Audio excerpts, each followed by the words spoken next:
नमस्कार, आप देख रहे हैं today MP express. Digital media की दुनिया में सर्वाधिक दर्शक संख्या के साथ लगातार बढ़ रहा है टुडे एमपी एक्सप्रेस। आइए नजर डालते हैं आज की प्रमुख खबरों की ओर।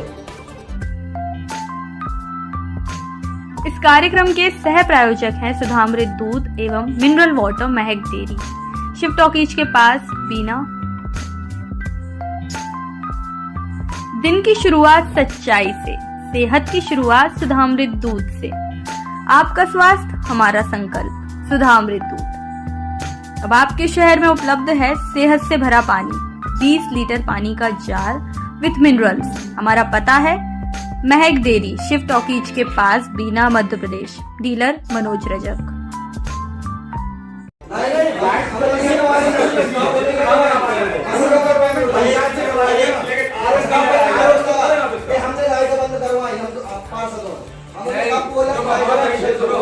बीना नगर पालिका में हंगामेदार रही साधारण सभा की बैठक।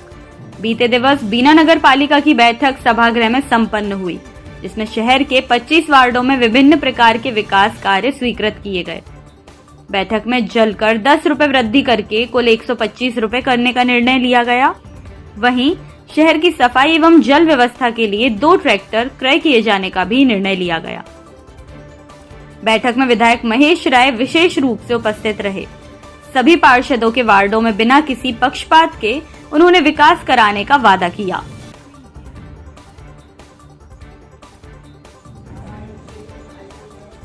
बैठक के पूर्व नगर की सफाई व्यवस्था के लिए ठेका लिए रैम की कंपनी के अधिकारियों को सफाई व्यवस्था में लापरवाही बरतने के लिए विधायक और नगर पालिका अध्यक्ष द्वारा जमकर फटकार लगाई गई। बैठक में गरीबों के खाद्यान्न वितरण में अनियमितताओं की चर्चा भी विधायक द्वारा की गई और शहर के कुछ बड़े लोगों और शासकीय कर्मचारियों द्वारा खाद्यान्न पर्ची लेकर सरकारी सुविधा का दुरुपयोग करने का आरोप लगाया।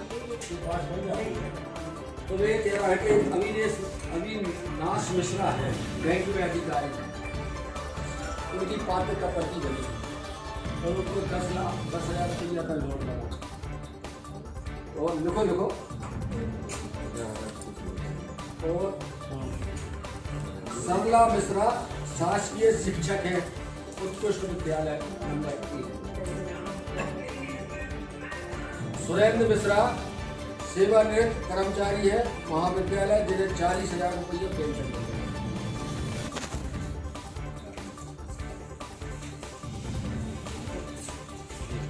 अभिनेश मिश्रा को बताई दिया।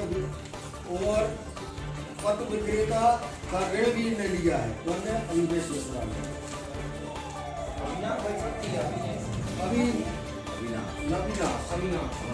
अच्छा, दूसरे एक कच्चे रोड पे हैं और बिलगंजा जी के वार्ड में है हरि सिंह दीक्षित। ये लगभग इनका 2 करोड़ रुपए की कीमत का मकान है, इनकी भी पात्रता पर्ची है। और राशन की दुकान भी है, तो बहुत बड़ा भूमि है। इनकी पुत्री का व्यवहार बाहर हो चुका है, परंतु पात्रता पर्ची में इनका भी नाम जुड़ा है। और रविशंकर दीक्षित भी 10,000 रुपये का पत्र विक्रेता का लोन ले चुकी है।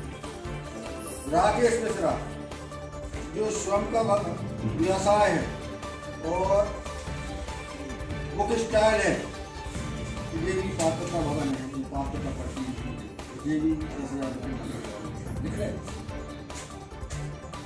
अब ये उनकी जांच ऐसा बार का लिस्ट में दी जाए, उसमें से दिया हो जाएगा और फिर कौन जो आई काम तो बोले कर दो। बीपीएल के कार्ड भी बनने लगे, और जो गरीब रह गया है, जो भटक रहा है, उसका भी हो जाएगा। मत देता कौन है, डरते हैं लोग कभी बुराई हो जाए। नहीं, जल कर बढ़ने का तो अब सर्व है, वो अब सब लोगों ने चर्चा की और शहर का मामला है और कोई भी जनप्रतिनिधि नहीं चाहता कि कोई टैक्स बढ़े।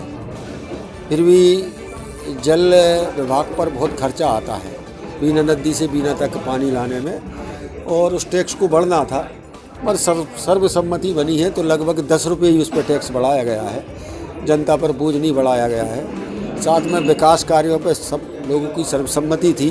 क्योंकि परिषद गठन के बाद सभी पार्षदों ने अपने वार्डों के विकास कार्यों की लिस्ट दी थी और उन विकास कार्यों की आज परिषद के माध्यम से अनुमोदन और स्वीकृति मिलना थी। तो आज सभी पार्षदों को उनके वार्डों में आज काम स्वीकृत हुए हैं। अब वो अपने वार्ड में जाके जनता के बीच में विकास कार्यों की बात करेंगे कि विकास हुआ है। विरोध वाली स्थिति तो आप लोग खुद बैठे थे, तो ऐसी कहीं स्थिति नहीं आई और परिषद में छोटी मोटी बातें। पात्रता पर्ची में बीना के बड़े लोग हैं और किसी राजनीतिक दल के भी हैं। कोई स्कूल में टीचर है, कोई रिटायरमेंट है जिसको 40,000 रुपये की पेंशन मिलती है, एक बुक स्टॉल का मालिक है, साथ में एक राशन का बहुत बड़ा का कहीं नाम है दीक्षित, उसका लगभग 2 करोड़ का मकान है, उसकी पुत्री का नाम है। तो ऐसे गरीबी लोग हैं, ऐसे बड़े लोग हैं जिनको राशन मिल रहा है और उनको नियमों की भी चिंता नहीं है। अब आज परिषद में वो बात आई है, जांच के उपरांत हम उनके ऊपर कार्रवाई करेंगे और जो भी है नियम होगा उनके खिलाफ कार्रवाई की जाएगी।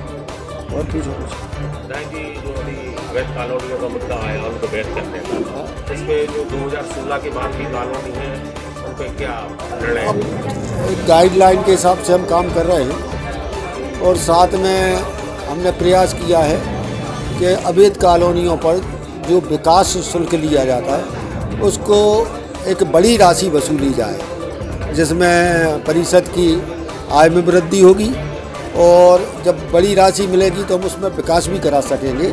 तो हमने तय किया है कि गरीब लोग हैं जिनके छोटे प्लाट हैं, जो प्रधानमंत्री आवास के हिसाब से खरीद लेते हैं, उन पे हम कम टैक्स लें और बड़े प्लाटों पे ज़्यादा से ज़्यादा टैक्स लगाने का हमारा आज एजेंडा है और हम अधिक टैक्स लगाएंगे। ऐसे बताइए, पहले से जैसे कॉलोनी में कार्रवाई नहीं की जाती है, जैसे अभी भी कई कॉलोनी तैयार हो रही है, लेकिन आखिर बात नहीं कार्रवाई की जाती, पहले क्यों नहीं की जाती जब तक अब कार्रवाई की जाएगी। ऐसे नाम हम लोग इकट्ठे कर रहे हैं और 5 FIR हुई थी और हाईकोर्ट से उन्होंने जमानत करा ली है और कुछ नाम फिर चिन्हित किए गए हैं, उन पर भी हम FIR कराएंगे। ठीक है।